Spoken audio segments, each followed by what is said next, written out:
l'origine d'une malédiction. Mais elle doit être traitée. Il faut s'en sortir parce que Dieu ne veut pas que tu restes sous elle.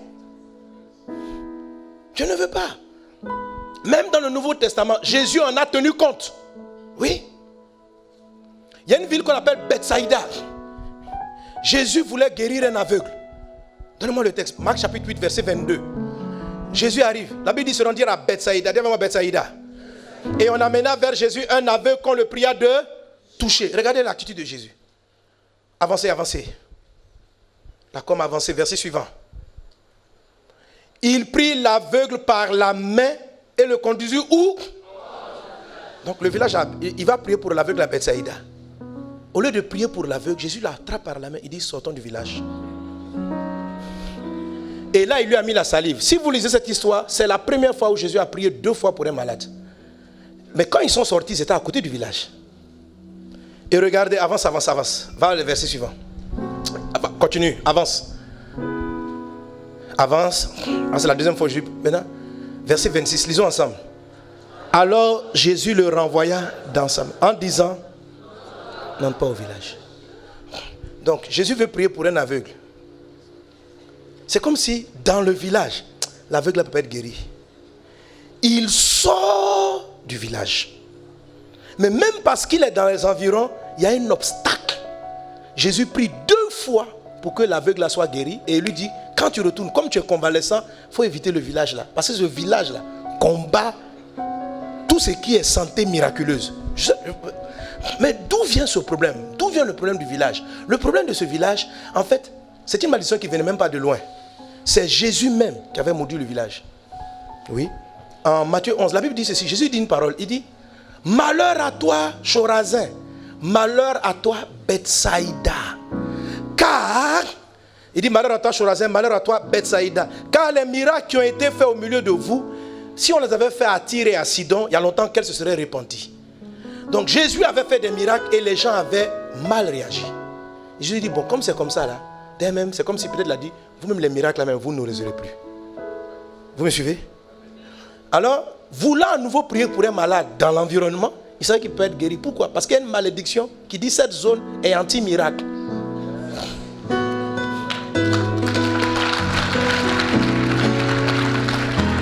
C'est une zone anti-miracle. C'est le même genre de choses parce qu'on ne sait jamais qui a parlé dans l'air, qui a parlé contre le village. Peut-être qu'un jour, je ne sais pas, peut-être contre la famille. On n'a aucune idée et ce n'est même pas la peine de chercher à savoir. Ce n'est pas utile. Il y a trop de paroles des gens frustrés qui ont maudit des terres, des familles. Ton grand-père n'a pas fait, il était un peu bandit avant, ton aïeul, il est parti violer une fille dans le quartier. Le parent de la fille s'est levé et puis il a maudit la famille. Il dit, bon, comme tu as touché ma fille là, toi tes filles là, elles se prostitueront, elles ne se marieront pas. Il y a une cause et la parole descend. Oh, dans votre famille, vous n'avez rien fait, tu ne connais même pas le aïeul là même. Tu ne sais même pas qu'est-ce qu'il a à voir. Tu es jolie, mais tu as des problèmes pour te marier. À cause d'une parole qui travaille contre votre lignée. Il faut que tu la neutralises. Quand toi-même tu observes tes soeurs, tu observes tes frères, il n'y a pas un truc qui est louche dans l'affaire. Quand tu remarques une attitude louche, c'est qu'il y a une malédiction qui travaille. Quand tu remarques ce qui est bien chez vous, il y a une bénédiction aussi qui travaille. Amen. Amen. Mais dis avec moi, je neutralise toute malédiction au nom de Jésus. Au nom de Jésus. Amen. Ça agit partout. Hier, pasteur Léon me donnait le témoignage dans le monde du football. Il y avait un ancien entraîneur, je ne sais plus dans quelle année, qui entraînait Benfica de Lisbonne. Et il a gagné combien? 2 coupes d'Europe. Et il a demandé qu'on le rémunère, qu'on augmente son salaire. Les gens l'ont... Est-ce qu'ils l'ont renvoyé? Ils disent qu'ils ne l'augmentent pas. Le monsieur est fâché, était fâché. Et il a prononcé une malédiction. Il dit, à cause de cela, là, je quitte. Mais pendant 100 ans, Benfica de Lisbonne ne gagnera aucune coupe d'Europe. Depuis qu'il est parti, ça fait à peu près 52 ans. Ils ont fait combien de finales qu'ils ont raté? Benfica de Lisbonne a fait 8 finales. Et puis, ils ont fait 5 finales d'affilée. Où ils étaient à la dernière minute, ils sont prêts à gagner. C'était une finale. Vraiment, le match était plié à la dernière seconde. On les a gagnés. Pourquoi? Parce qu'ils sont maudits.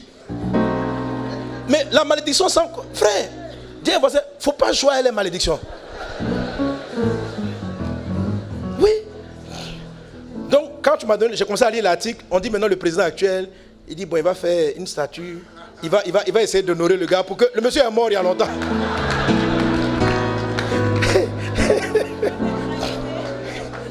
Il veut neutraliser. Donc vous pouvez savoir, s'il y a un truc, vous jouez, les meilleurs joueurs, vous jouez.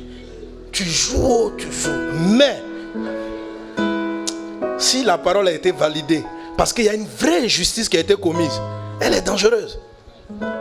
Donc jusqu'à ce que les sentences soient accomplies, à moins qu'elles ne soient neutralisées, ils ne pourront pas gagner. Dis avec moi, je neutralise toute malédiction. Alléluia.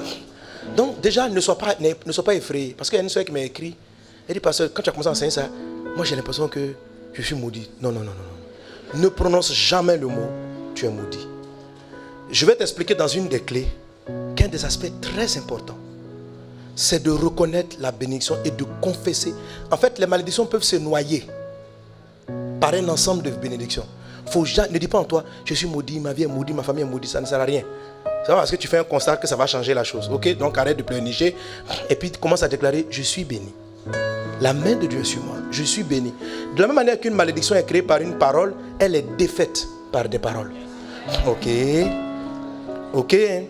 Et la première personne qui a autorité sur ta vie, c'est toi-même. Tu comprends?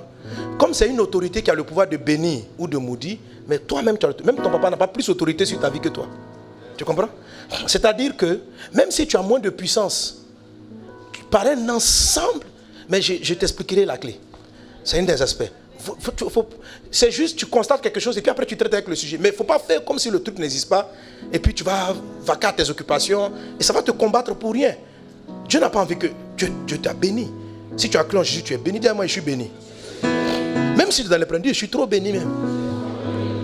Et d'ailleurs même, c'est une faveur que Dieu te fait entendre ce message. Non seulement pour concrétiser ta bénédiction, mais en plus pour faire de toi une source de bénédiction et pour faire sortir toute ta famille rétaliée de ce problème. Amen. Qu'il en soit ainsi au nom de Jésus.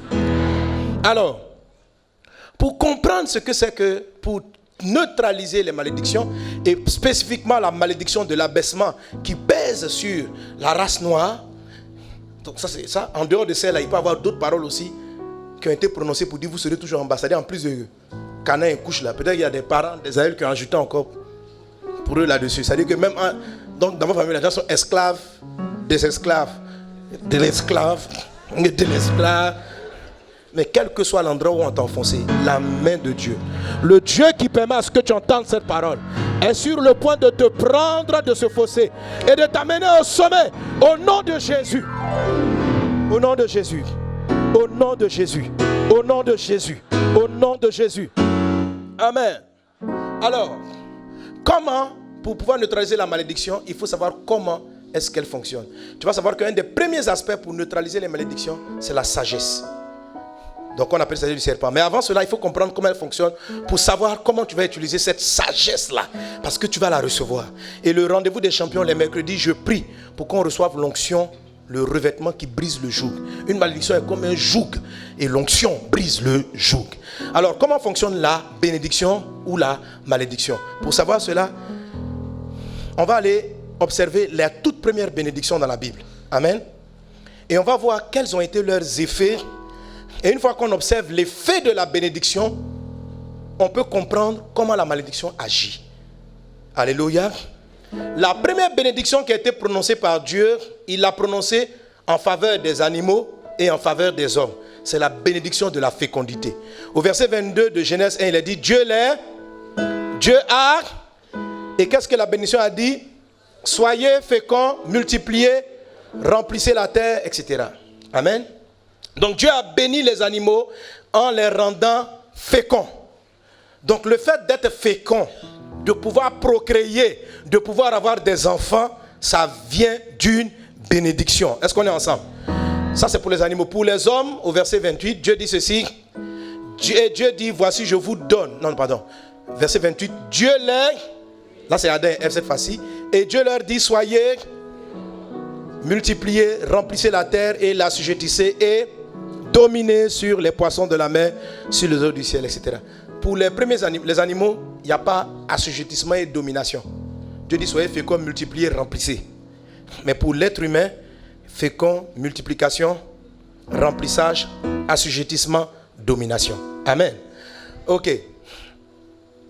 Alors, quand Dieu a béni l'homme pour qu'il soit fécond, qu'est-ce qui s'est passé?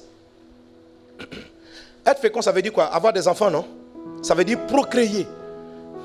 Mais est-ce que pour avoir des enfants, aujourd'hui on va présenter des enfants, les parents sont là, vous savez bien de quoi je parle, vous allez comprendre. Dites-moi, est-ce que pour avoir des enfants, monsieur et madame, papa Adam et maman Ève devaient se regarder comme ça et puis commencer à chanter? On est fécond, oh oh, on est fécond, oh, oh, on est fécond. Est-ce que si on chante on est fécond, un bébé apparaît? Non. Pour avoir un bébé, même si Dieu vous a béni, il faut que monsieur et madame aillent faire quelque chose dans la chambre. Et ce qu'ils vont faire là-bas va produire dans certaines conditions un bébé. Ça veut dire quoi? Que quand Dieu a béni Adam et Ève en disant soyez féconds, les bébés n'ont pas apparu. Ce qui est apparu par contre, c'est la capacité à produire des enfants. Quelqu'un est-il avec moi? Donc ça veut dire quoi dans le fond? Quand Dieu prononce une bénédiction, il ne te donne pas un objet, il te donne une capacité. Quelqu'un me suit? Alléluia. Alléluia. Il te donne une capacité. Alors la capacité là, si tu ne l'utilises pas, et tu te vas chanter, on est fécond, on est fécond. Chérie, Dieu n'a pas dit qu'on est fécond? Oui. Et puis tu prophétises, est-ce que l'enfant va apparaître? Non. C'est comme ça qu'il y en a qui ne comprennent pas. Ils viennent à l'église, la Bible dit tu seras la tête et non la queue. Et ils sont à l'église, je suis la tête et non la queue. Frère.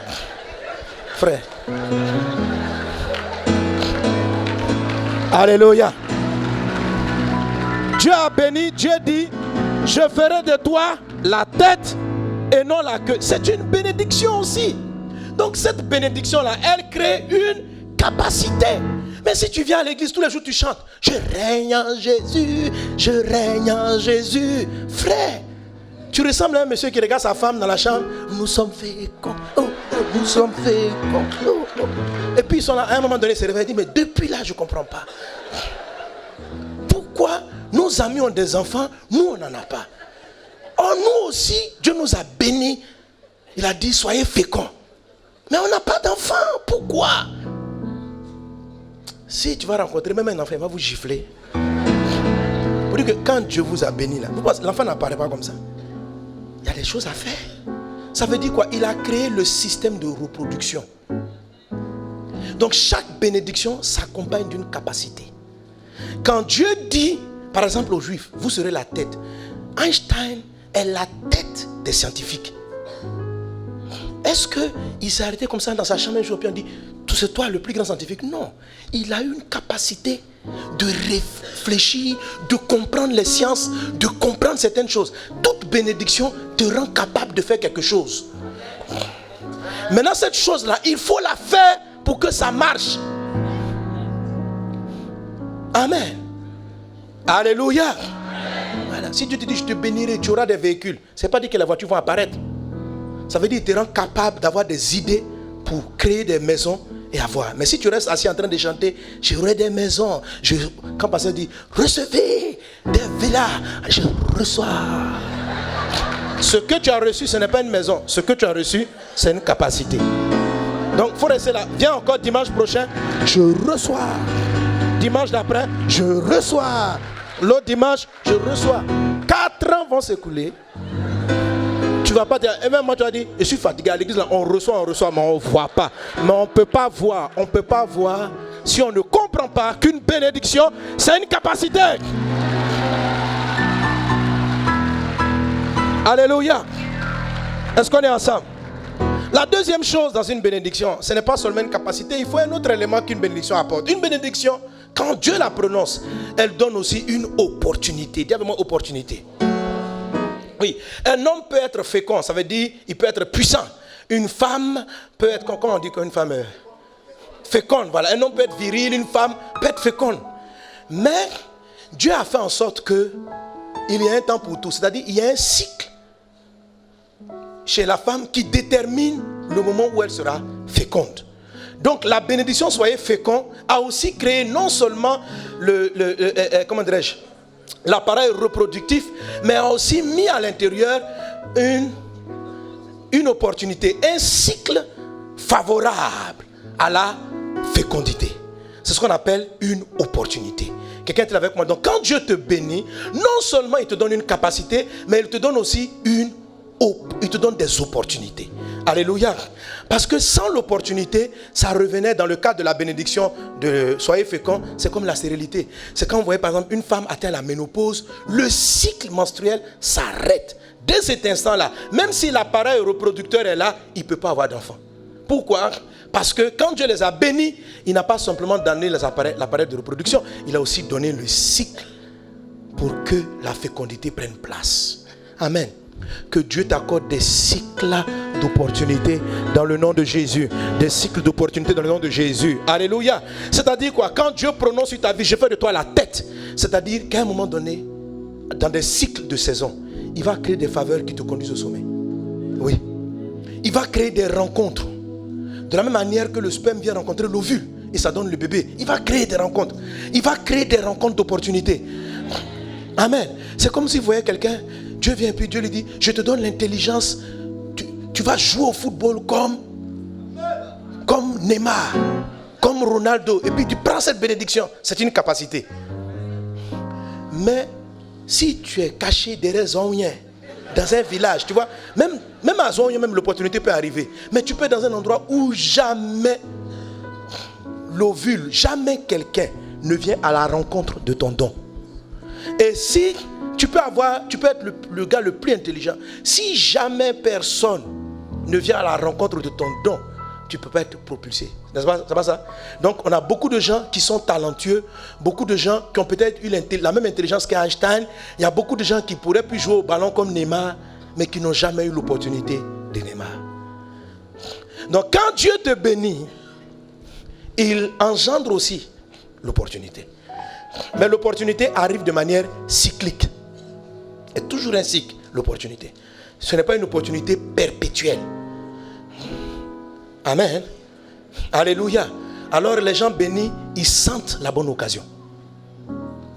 Ils sentent la bonne occasion. Donc de la même manière, la malédiction contre la fécondité peut soit rendre le système reproductif, par exemple quelqu'un qui est eunuque, ou une femme, si on a enlevé l'utérus, là c'est le système même qui est parti. Il n'y a même plus une affaire de cycle, tout ça là. Ou on peut toucher la notion du cycle d'opportunité. Alléluia. Et la dernière chose qui caractérise une bénédiction, la troisième chose, c'est le désir ou l'attraction. Quand Dieu a béni Adam et Ève, il dit soyez féconds, il a mis dans leur corps un désir d'aller l'un vers l'autre. Ça veut dire un homme se sent attiré par une femme. Si tu prends un homme et une femme qui ont grandi, en tout cas qui ont grandi là où on ne connaît rien, et ils sont presque adultes, tu les mets dans une maison, je t'assure qu'ils vont savoir comment on fait des bébés. Oui, ils seront attirés, c'est dans le sang. Les animaux, on ne leur apprend pas, il n'y a aucun cours. Il n'y a aucun cours de procréation. Le petit chien, est-ce que tu as vu quelqu'un venir lui expliquer? Petit chien, quand tu vas grandir, il y a d'autres chiens qui n'ont pas le même sens que toi. Toi, tu es un mâle, il y a l'autre, là sont des femelles. Il y a un moment donné, le chien, là, tous les animaux, on ne leur apprend pas. Ça ne s'apprend pas à l'école. Ça y est, dans le corps. La bénédiction fait ça. Oui. Ça te donne des désirs d'attraction vers le système. Amen. Alors les chiens, quand la chienne est en chaleur, tous les chiens du quartier, laissez-moi sortir, les chiens, ils sont attirés. Pourquoi? Parce que Dieu a dit aussi aux animaux, soyez féconds. Amen. Et la Bible dit c'est une bénédiction. Dieu les bénit en disant soyez féconds. Donc en même temps, les chiens, les chiennes, les mammifères peuvent se reproduire. En même temps, ils ont un cycle. Et en même temps, ils sont attirés pour reproduire. C'est pareil avec toutes les autres bénédictions. C'est pareil. Quand quelqu'un a une bénédiction, tu seras à la tête. Il est attiré vers le sommet. Oui. Si tu as une bénédiction pour dire tu prêcheras la parole aux nations, tu es attiré. Tu dois prêcher. Moi, où je suis, frère, c'est comme si ça ne me fatigue pas. Aller parler de Jésus, je suis attiré parce que c'est mon appel. Papa, parlez sur moi comme ça. Amen. Il y a des personnes qui ne sont pas appelées à régner, à conduire un pays. Tu n'as aucun désir pour ces choses-là. Parce qu'on ne t'a pas béni de ça. Il y a des personnes qui sentent qu'ils doivent générer des richesses pour aider d'autres personnes. Tu ne peux pas expliquer, c'est plus fort qu'eux. Il y a un désir, quelque chose qui est là. Et puis, en même temps, ils ont la capacité d'agencer les choses. Ils ont une bénédiction qui fait ça. Quelqu'un avec moi? Ok. Donc, à l'opposé, maintenant, vous avez la malédiction. La malédiction va essayer de casser tous ces trois aspects. La capacité ou l'opportunité ou le désir. Elle va rendre de certaines personnes handicapées. Donc, quand Dieu dit à quelqu'un, tu seras la tête. Tu seras la queue, pardon. Tu ne seras jamais en haut. Ça veut dire, la personne peut être privée de toute intelligence, de tout raisonnement qui conduit au sommet. C'est-à-dire que quand elle pense là, elle a des idées, sa capacité là, c'est pas bien. Parce que c'est une malédiction. Dieu a créé tous les hommes pour qu'ils dominent, mais il y a des gens, ça dit, c'est un problème, ça dit que c'est une incapacité, c'est un handicap. Non, c'est un handicap. C'est un handicap. Donc, la malédiction, quand on a maudit le serpent, on lui a enlevé les pieds, il est devenu handicapé. Mais la sagesse du serpent, même sans pied, courez, vous allez voir. Il a développé comment on rampe. Il dit, moi je ne marche pas. Mais comment on rampe? Il a perfectionné l'art du quoi? Du rampage, du rampement, du rang quoi? Il a développé l'art de ramper. Là, en mode, le serpent est devenu tellement expert. Il rampe sur l'eau. Il rampe sur la terre. Ça veut dire, il était handicapé. Dieu dit, j'enlève le pied. Il dit, c'est pas grave. Je rampe. Mais je vais faire mieux. Comment? Il grimpe les étages. Il y a des serpents qui ont développé. Vous savez qu'il y a des serpents qui volent? Oui, j'ai vu un documentaire. Il monte sur un arbre. Et puis, il fait d'une certaine manière là. Il plane. Il peut planer sur près de 100 mètres. Il est dans les airs comme ça. Et puis, frère, ça là, mon ami, Dieu lui a enlevé les pattes. Dieu lui a enlevé les yeux. Dieu lui a enlevé. Mais la seule chose qu'il a gardée, c'est la ruse. Donc, il analyse. Et il n'est pas en train de pleurer. Tout le monde a des pieds. Hey, Dieu t'es trop contre moi. Tout le monde a des pieds. Tout le monde a des pieds. Fais la course avec un serpent. Tu vas comprendre. Comment on avance. Donc une malédiction n'est pas une fatalité. Tu peux la contrecarrer. Arrête de pleurer sur ton cas. Alléluia. Arrête de pleurer sur ton cas. Je parlais de quelle malédiction? Donc la malédiction peut annihiler une capacité. Que toutes tes capacités, les capacités de l'élévation soient les tiennes. Au nom de Jésus. La malédiction peut arracher les opportunités. C'est-à-dire, la malédiction crée des inopportunités. Et vous allez voir par exemple, des gens, quand on les a, dans les familles, ils ont une malédiction qui dit, vous là, vous n'atteignez pas 60 ans. Le gars va aller pour un truc bénin à l'hôpital. C'est sur lui qu'on va faire l'erreur médicale. Pour qu'il n'atteigne pas l'âge qui est interdit. C'est-à-dire que comment il a fait pour tomber sur un faux médecin ce jour-là? Ou bien il a fait pour tomber? Comment on a fait pour que la seringue a été changée? C'est-à-dire qu'il y a un ensemble d'événements qui surviennent pour lui faire du mal et pour réaliser une mauvaise parole. La malédiction crée des inopportunités. La bénédiction crée des opportunités, la malédiction crée des inopportunités. La malédiction aussi crée des mauvais désirs. Alors, quand des gens ont une malédiction d'abaissement, ce sont des choses-là qui arrivent dans leur vie. Ils ont des mauvais désirs. Par exemple, ils n'aiment pas voir d'autres personnes être élevées. Oh, tu peux pas être élevé si tu maudis la malédiction des gens que Dieu élève. C'est la mentalité des crabes. Les crabes, si tu les mets dans un panier, personne ne va sortir. Ce n'est pas la peine même de couvrir. Quand un crabe commence à monter, celui qui est en bas dit, petit, descend. Nous tous, on est ici. Tu vois? Et C'est une mentalité qui est sur beaucoup d'Africains noirs. On dit on est maudit, on est maudit. Mais là, le truc c'est quoi? La malédiction a créé un sentiment naturel de ne pas apprécier l'élévation de l'autre. C'est comme ça. C'est-à-dire, les gens ne font pas exprès. C'est la malédiction qui fait ça. Ils ne font pas exprès. Quand tu commences à briller, ça les énerve. Ils disent, mais lui, il se prend pour qui? D'où il vient? D'où il vient? Pourquoi il a ça? Pourquoi c'est lui qui a ça? Et vous allez voir ça dans l'église, chez les pasteurs. Et c'est ce qui, en fait, pour être maintenu en dessous, ce n'est pas que tu seras maintenu pour être maintenu. C'est que tu vas développer des capacités d'aller en dessous. Tu vas développer des inopportunités de monter. Et tu vas développer des mauvais désirs, des sentiments bizarres, des jalousies, de compétition. Quels sont les sentiments qui conduisent à l'abaissement? Le sentiment d'orgueil, la vanité. Et ça, le plus souvent, vous allez voir, regardez, on trouve ça en Afrique, les désirs. C'est-à-dire que, c'est quoi ça? Dès que un petit noir, il a un peu d'argent, frère. Oh, Dieu abaisse les orgueils. C'est-à-dire, il se sent, ou bien le monsieur, il a prêché, 1000 personnes sont dans son église, 2000. Quand il marche, il change. Tu vois, il y a tout un système qui a changé. C'est la raison pour laquelle, parce qu'il s'est élevé, il va descendre. C'est-à-dire que Dieu n'arrive même pas à les élever parce qu'il y a une malédiction qui travaille avec eux. C'est pourquoi la plupart des gens qui entreprennent, même quand Dieu prend quelqu'un qui a une mentalité d'esclave, il te prend, on te dit tu es ministre. Quand il est ministre là, au lieu d'aider la population, quelle voiture, la femme, le mari sont là, on change tout dans la maison. Au lieu de réfléchir, là, ceux qui sont au sommet, ils prêtent aux nations. C'est-à-dire ils ont une mentalité de donner. Ceux qui sont en dessous, ils développent un désir de si je suis ministre, qu'est-ce que je vais avoir? C'est un profond égoïsme. Et quand ils arrivent, c'est hey, maintenant on est ministre, on doit changer les rideaux, on doit faire ceci. Ils ne réfléchissent même pas au village. Moi j'ai dit que si je dois parler au chef de l'État, j'ai dit monsieur le président, je vais vous dire un truc. Interdisez à tous les ministres de soigner leurs enfants dans les autres hôpitaux, dans les hôpitaux privés, non qu'à soigner dans l'hôpital public.